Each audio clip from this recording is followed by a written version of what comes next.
네, 오늘도 예배의 자리를 사모하며 하나님 말씀을 사모하여 이 자리에 나오신 우리 성도님들을 환영하고 하나님의 이름으로 축복합니다. 네, 혹시 오늘 예배 드리러 오신 분들 중에 저만 보이게 작게 손 들어주시면 좋을 것 같아요. 저랑 친한 분 계십니까? 너무 높게 들지 마시고 조금 이따 민망하실 수 있으니까 작게 그냥. 네, 많이 계시진 않는 것 같네요. 따지거나 친하지 않다고 말씀드리는 건 아니고 혹시 왜 친하다고 생각하시는지 그 이유가 한번 좀 궁금하긴 합니다. 보통 우리가 친하다, 친밀감이 높다라고 말할 때는 통상적인 보통의 몇 가지 근거들을 가지고 이야기를 합니다. 이를테면 오랜만에 봐도 어색하지 않는다라던가, 아니면 오랜 기간 함께 지내온 사람이라던가, 아니면 자주 밥을 같이 먹는 사람. 그래서 우리나라 말에 식구라는 말도 있잖아요. 그리고 한마디로 이런 것들을 해서 마음이 잘 맞는 사람을 우리가 친하다라고 이야기를 하곤 합니다.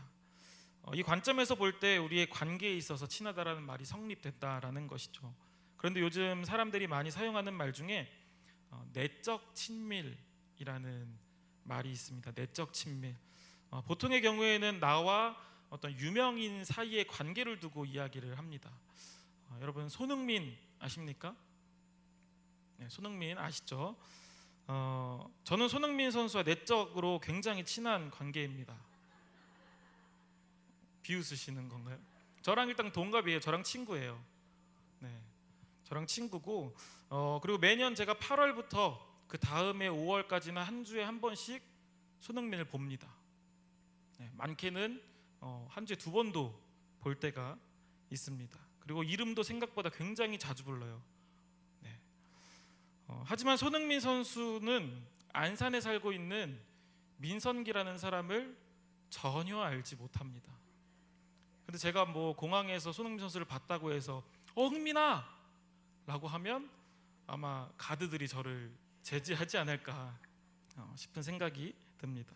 저 혼자 내적으로 친밀감을 만들어 온 것이죠. 그래서 손흥민 선수를 실제로 만난다면 친한 척을 하기도 하면 안 되겠죠. 이러한 관점에서 볼 때 우리 관계에 있어서 친하다라는 말을 사용하기에 굉장히 애매한 관계가 되어버린다라는 것이죠. 다시 한번 여쭤보겠습니다. 저랑 친하신가요? 네, 내적 친밀인지 정말 친한 건지 한번 우리의 관계, 저랑 관계 말고 우리의 관계들을 한번 생각해 보자라는 겁니다. 그리고 요 관계, 네, 하나님 안에서 우리는 이미 서로 사랑하는 믿음의 식구들인 줄로, 믿음의 가족인 줄로 믿습니다.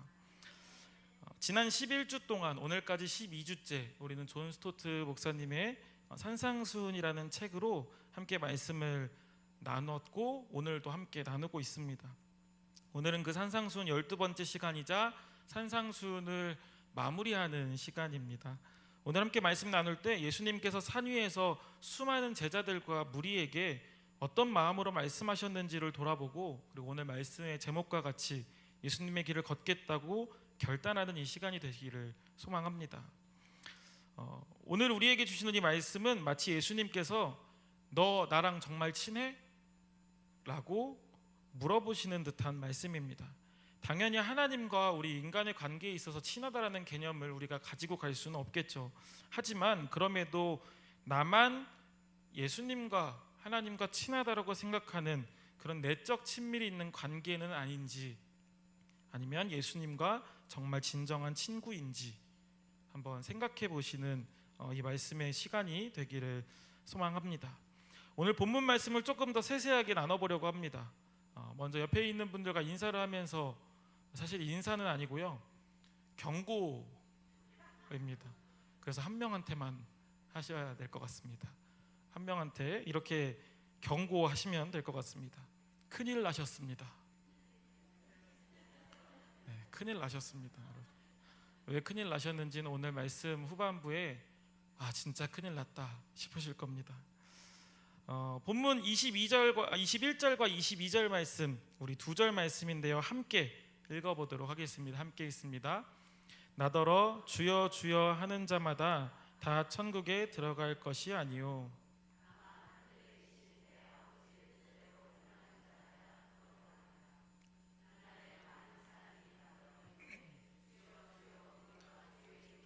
선지자 노릇하며 주의 이름으로 귀신을 쫓아내며 주의 이름으로 많은 권능을 행하지 아니하였나이까 하리라.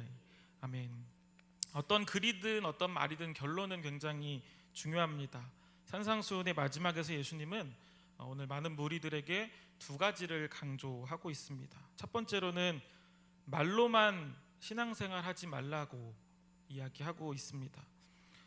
말로 신앙 고백하는 것이 중요하지 않다는 것은 아닙니다. 말로 신앙 고백하는 것은 굉장히 중요하죠. 사도 바울의 말처럼 우리는 구원받기 위해서 입으로 고백하고 또 마음으로 믿어야 할 것입니다. 로마서 9장 9절 10절을 제가 읽어드리겠습니다. 내가 만일 내 입으로 예수를 주로 시인하며 또 하나님께서 그를 죽은 자 가운데서 살리신 것을 내 마음에 믿으면 구원을 받으리라.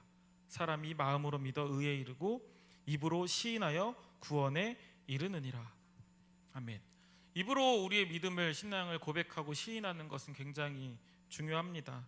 분명히 구원은 입으로 시인하는 데서 시작한다라고 사도 바울이 우리에게 말씀하고 있는 것이죠. 입으로 시인하는 것의 중요성을 말하는 겁니다. 게다가 오늘 본문에서 무엇이라 하냐면요, 주여라는 호칭을 사용합니다. 주여라는 호칭은 어떤 것을 의미합니까? 우리의 주인을 예수 그리스도로 인정하고 고백하고 내 마음 한가운데 가장 중심에 내 마음 전부에 예수 그리스도를 모시고 살아간다라는 표현입니다. 그리고 그뿐 아니라 선지자 노릇을 했다라는 것으로 보아서 입으로 시인하는 것, 그것은 많은 사람들 앞에서 자신의 신앙이 고백되어졌다, 공개적인 고백이었다라는 것을 의미하기도 합니다. 그리고 권능을 행했다라는 것으로 봐서는 많은 사람들 앞에서 그런 어떤 믿음의 행위로서 굉장한 볼거리도 제공했다라는 것이죠. 이게 무슨 말이냐면요, 이러한 사역들은 분명히 많은 사람들에게 큰 표적과 기사가 나타났다, 그런 큰 표적과 기사들이 뒤따랐을 것이다 라는 이야기를 하고 있는 것입니다. 입으로 주여라고 시인한 결과 많은 이들에게 신앙적인 영향력까지 끼친다. 그런데 그들을 향하여 예수님은 이렇게 말씀하십니다. 본문 23절입니다. 그때 내가 그들에게 밝히 말하되 내가 너희를 도무지 알지 못하니 불법을 행하는 자들아 내게서 떠나가라 하리라. 예수님의 말씀은요, 듣는 데서 끝나지 않습니다. 그리고 예수님의 말씀은 고백하는 데서 끝나지 않습니다. 예수님의 말씀은요, 행동, 살아냄이 있어야 하는 줄로 믿습니다. 그런데 본문에 나오는 이들은 예수님을 찾아가 거들먹거리면서 이렇게 이야기하는 거죠. 주님, 우리는 메시지도 전했고 귀신을 혼내주기도 했고 그리고 하나님이 후원해 주신 우리의 사업은 모두 사람들의 입에 오르내릴 정도의 큰 성과를 거두었습니다 라고 예수님께 찾아가서 이야기하고 있는 것입니다. 마치 칭찬을 바라며 말하고 있는 것이죠. 그러면 메시지도 전했고 행동을 한 거죠. 귀신을 쫓아내는 사역, 행동을 한 것입니다. 행동을 한 것 맞죠. 그런데 23절 말씀에서 뭐라고 하냐면요, 불법을 행하는 자들아 라고 이야기하고 있습니다. 그것은 그저 예수님을 이용해서 자신의 명예가 높아지기를 바라는 것이고 지위가 높아지기 위해서 예수님의 이름을 그냥 사용했을 뿐이다, 불법으로 사용했다라고 분명히 말하고 있는 것입니다. 그래서 예수님께서는 그들에게 이렇게 말하는 것이죠. 너희가 한 일이라고는 나를 이용해 유력자가 된 것뿐이다. 너희에게는 나를 감동시키는 구석이 하나도 없구나. 여기서 나가거라 라고 말씀하시는 것입니다. 디모데후서 2장 19절 말씀 함께 읽어보겠습니다. 함께 읽습니다. 그러나 하나님의 견고한 터는 섰으니 인침이 있어 일렀으되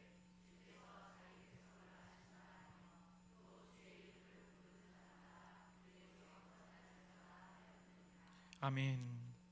주의 이름을 부르는 자는 불의에서 떠나야 할진대 주의 이름을 부르며 심지어는 자신의 유익과 만족을 구했으니 쫓겨난 것만으로 감사해야 하겠죠. 어디 정말 바로 예수님께서 불을 내려 죽이시지 않은 것만으로도 이들은 감사해야 할 것입니다.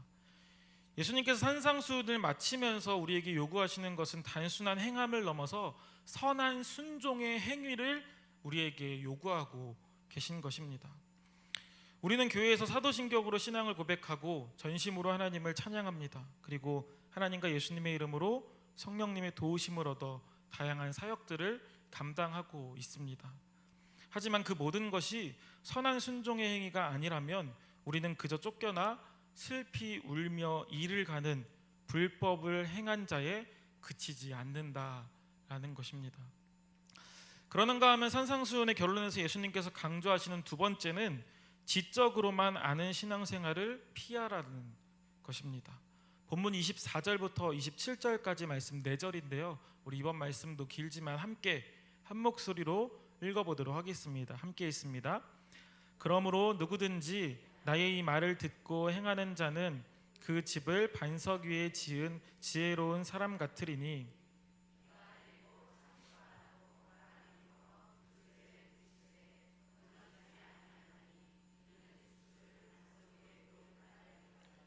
나의 이 말을 듣고 행하지 아니하는 자는 그 집을 모래 위에 지은 어리석은 사람 같으리니 비가 내리고 창수가 나고 바람이 불어 그 집에 부딪힘에 무너져 그 무너짐이 심하니라.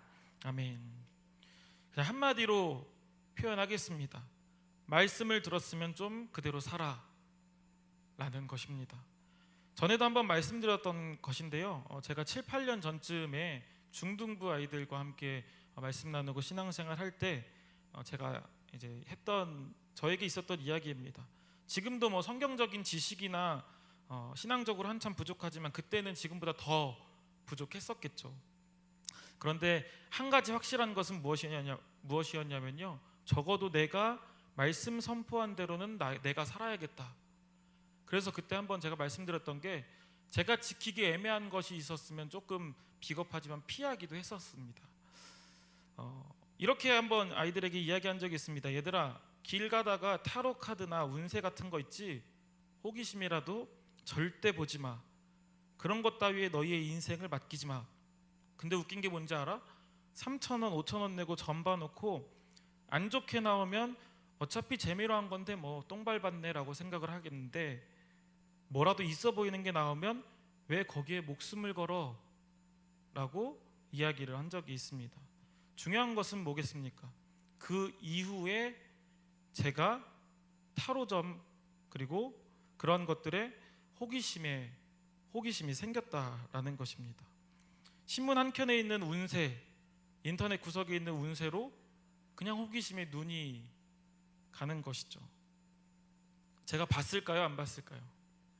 대답 안 하시는 게 제 마음에 좋을 것 같습니다. 안 봤습니다. 그 후로 물론 그 전에도 그렇게 뭐 찾아보거나 그러지 않았는데요. 그 후로 한 번도 안 봤습니다. 어쩌다가 정말 그냥 눈이 가는데 있어서 본 경우가 아니고서는 한 번도 본 적이 없습니다. 저는 이렇게 했다라고 자랑하는 것이 아니라요. 사소한 것이라도 하나님의 말씀을 들었으면 그 진리를 들었으면 그대로 살아내야 한다라는 것입니다. 건축가가 있습니다. 건물을 지어야 하는데 땅이 두 군데가 있습니다. 한 군데는 잘 다져진 반석이고 한 군데는 모래 위입니다. 당연히 건물을 어디다 지어야 하는지는 모두가 알고 있습니다. 그런데 어떤 어리석은 사람이 건물을 반석 위에 지어야 하는 것을 알면서도 모래 위에다가 건물을 짓겠습니까? 우리는 정보의 바다, 정보의 홍수라고 불리는 시대를 지금 함께 살고 있습니다. 얼마나 무서운지 교역자실에 와보신 분들은 아시겠지만 제 옆자리에 배드민턴 치는 한 분이 계십니다. 조금 전에 여기서 찬양을 했던 분인데요. 제가 그분이 배드민턴 치는 것을 본 적이 없어요. 한 번도. 그래서 잘 친다고는 하는데 정말 잘 치는지는 잘 모르겠습니다만 가끔 이제 사무실에서 저는 관심이 없는데도 배드민턴 이야기를 막 합니다. 근데 얼마나 무섭냐면요. 그날 밤에 꼭 제 SNS에 배드민턴 관련된 내용이 나타나는 거예요. 저는 관련된 걸 검색해 본 적도 없고 찾아본 적도 없고 제 입으로 이야기를 한 적도 없는데 이 세상이 얼마나 무서우면 반대로 말하면 얼마나 좋은 세상이면, 얼마나 편리한 세상이면 그분의 이야기를 제 핸드폰이 듣고 자동으로 관련된 것들을 제 핸드폰에 보여준다라는 것이죠. 다른 관점에서 보면요, 우리가 손가락 까딱만 몇 번 하면 네로라 하는 둘째가라면 서러운할 만한 유명한 목사님들부터 시작해서 지방에 있는 작은 교회 목사님들의 설교까지 모든 설교를 다 들을 수 있습니다. 인터넷을 보니까 어떤 분이 이런 글을 써놨더라고요. 자기가 들은 설교 말씀만 해도 트럭으로 몇 대는 되겠다 라고 이야기를 했습니다. 그런데 그 뒤에 나오는 말이 더 마음을 울렸습니다. 그 말씀대로 살았으면 분명히 자기의 삶은 달라졌을 것이다 라고 써놨더라고요. 어떻습니까? 예배의 자리는 우리가 함께 지키고 있습니다. 그리고 말씀도 듣고 있습니다. 여러 가지 봉사를 하고 그 가운데 과연 나는 하나님 앞에 떳떳하고 당당하게 살고 있는지 돌아보아야겠는 것이죠. 제가 산상순 첫 시간을 오늘 12번째 시간이잖아요. 첫 번째 시간을 제가 했었는데요. 팔복에 대한 말씀을 함께 나눴었습니다. 어떤 사람이 복된 사람인지를 알려주는 산상순이었는데요. 산상수훈의 말씀이 쭉 이어지면서 마지막에는 예수님께서 너무나도 살벌하게 경고하고 있는 것이죠. 복된 사람은 이런 사람이야 라고 시작하신 말씀의 끝이 살벌한 경고라는 것이죠. 예배는 잘 드릴지라도 말씀대로 살지 않고 불법을 행하는 자들에게 예수님은 분명히 말씀하십니다. 너 나 알아? 난 너 몰라. 겉으로 보기에는 차이가 나지 않습니다. 그냥 열심히 예배드리는 사람이고 찬양도 열심히 하고 봉사도 열심히 하는 사람입니다. 듣는지 듣지 않았는지는 중요하지 않습니다. 말하는지 말하지 않는지는 중요하지 않습니다. 믿는지 안 믿는지도 그 어디에서도 나타나지 않습니다. 이들의 차이는 어디에서 나타나냐면요, 이들의 차이는 주추에 있습니다. 본문 25절 말씀 제가 다시 한번 읽어드리겠습니다. 비가 내리고 창수가 나고 바람이 불어 그 집에 부딪히되 무너지지 아니하나니 이는 주추를 반석 위에 놓은 까닭이요. 아멘. 주추는 눈에 보이지 않습니다. 건물에 있어서 너무나도 중요한 역할을 하지만 중요성에 비해서 전혀 눈에 나타나지 않죠. 사진 한번 보여주시겠습니까? 건물의 구조를 나타내고 있는데요. 여기 오른쪽 밑에 있는 주춧돌은 그 누구도 관심을 갖지 않는 부분입니다. 중요한 건 우리 모두가 알고 있죠. 저 돌이 단단하고 평평하니까 건물이 잘 서 있는구나는 알지만 그 누구도 주춧돌에는 관심을 갖지 않고 있습니다. 그런데 이 주춧돌이 언제 중요하냐면요, 이 주춧돌은 폭풍우가 일어나 맹렬히 타격할 때 차이가 납니다. 그런데 정말 속상한 것은요, 이때 차이가 나야 하는데 이때 차이가 안 나는 그리스도인들이 있다라는 거죠. 그리고 이때 차이가 나서 무너졌는데도 무너진지도 모르는 사람들이 있다라는 거죠. 정말 속상한 겁니다. 듣고 말하고 믿는 데서 끝난 사람의 신앙과 듣고 말하고 믿음을 행하는 사람의 신앙은 폭풍우를 맞이하고 나서야 차이가 난다라는 것이죠. 그러면 그 차이를 내가 알고 났을 때는 이미 늦어버린 겁니다. 이미 그 무너짐이 심하다고 말씀에서 이야기하고 있습니다. 이미 모래 위에 지은 집은 걷잡을 수 없이 무너진 후이기 때문에 너무 늦어버린 것이죠. 이미 쫓겨난 후입니다. 예수님께서 사실 이 산상수훈의 마지막에서까지 우리에게 이렇게 큰 깨달음을 주시는데요. 산상수훈은 아까 말씀드린 것처럼 처음부터 우리 모두가 그리스도인이기 때문에 팔복이라는 성품을 가지고 있다라는 것을 알려주면서 시작합니다. 그리고 어둡고 우물한 장소이면 햇빛도 하나도 없는 깜깜한 세상에서 우리는 빛의 역할과 소금의 역할을 감당해야 한다라고 분명히 알려주고 있습니다. 그리고 그 후부터는 사랑을 기준으로 하여서 많은 선택의 갈림길에서 언제나 예수님의 길을 선택해야 한다라고 우리에게 알려주고 있는 것이 산상수훈의 예수님의 말씀이죠.